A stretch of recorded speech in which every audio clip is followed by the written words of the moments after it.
The sleep score glance in Garmin shows you, first of all, your sleep score on the left, then you have your sleep duration Garmin tracked.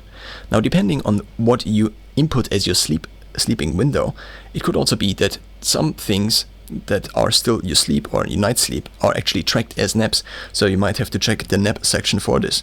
Now, it also rates then the quality, it gives you again the sleep score, and then shows you the graph of the different sleep stages. It also gives you a short summary, shorter than ideal, plenty of sleep.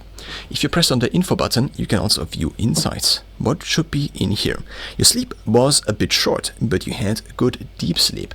Sleep like this is critical for boosting your immune system and repairing your body. Things like these might, on the first glance, be not that important, but it's actually often, I think, quite important, at least to me, because health seems to be so complicated and you have to know so many things. And then if information is actually attributed or attached to basically something like this, and basically specifically targeted to you, this actually, I think, is quite useful.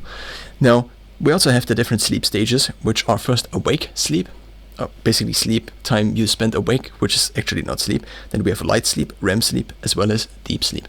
You also see the color code here. The deep sleep is the deep blue, then the light sleep is the lighter blue, and also we have the distinction with the different heights of these columns. And we also have, in this case, the REM area, which is only here. Then we also have the duration of the sleep, in this case from 3 in the morning to 11 p.m. a.m. And then we also have the duration and the total amount of each sleep stage. So we have a duration of 5 hours and 31 in this case. Then we have a deep sleep of 1 hour and 17 minutes, and the rest you can read for yourself. Also, something you might not have seen is that there is also the circular representation of the different sleep stages on the outside. So kind of like a circular diagram or a graph. I don't know the proper name for this. Then we also have the sleep stages. Now this is now a weekly average, and you can also see how basically the deep sleep on the bottom changes over the different weekdays. Now it would also be useful if you maybe could have something like this. I don't know if this is in Garmin, something like this is in Garmin Connect, that you could also see basically the sleep stages overlaid on the averages, or the averages overlaid on the different days of the week as the year or the month goes on. You then have the light sleep on top, the REM sleep, as well as the awake phases. And this is we actually have an additional thing, which is the sleep score. So for every night, at least for the night sleep, it gets out a sleep score.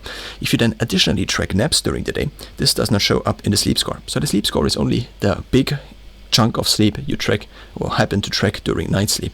Now, if you just sleep out of the window, you enter it into Garmin for your usual sleep time, and then it could be the case that if you sleep even 6 or 8 hours, that the sleep score is not calculated, and all of the rest of the metrics are only calculated maybe for 2 hours, if you happen to have an overlap of 2 hours with your Garmin, with the Garmin entered sleep times.